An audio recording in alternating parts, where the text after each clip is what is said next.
গোপালগঞ্জের নাওরা গ্রামে গত 28 সেপ্টেম্বর বিএনপির নেতাকর্মীদের উপর অমানসিক নির্যাতন চালিয়ে শতাধিক পরিবারকে গ্রাম থেকে বের করে দেয় সন্ত্রাসীরা।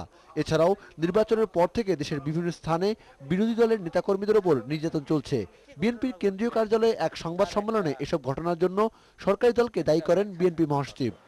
সারা দেশব্যাপী তো আপনারা দেখবেন বিএনপি নেতাকর্মী মানে যারাই সরকারের পক্ষে না তাদের বিরুদ্ধে জুলুম অত্যাচার নির্যাতন চলছে, খুন হচ্ছে প্রতিদিনই, আইন শৃঙ্খলা পরিস্থিতির অবনতি হয়েছে, বিচার বহির্ভূত হত্যাকাণ্ড অনেক বেড়েছে, টেন্ডারবাজি, চাঁদাবাজি, জবরদখল, গণতন্ত্রকে ধ্বংস করার পথ পরিহার করুন। দেশের মানুষের জন্য আপনারা যে ওয়াদা করেছেন সেগুলি পূরণ করুন। বর্তমান নির্বাচন কমিশনের অধীনে স্থানীয় সরকার নির্বাচন সুষ্ঠু ও নিরপেক্ষ হবে না বলে আশঙ্কা করছেন খন্দকার দেলোয়ার।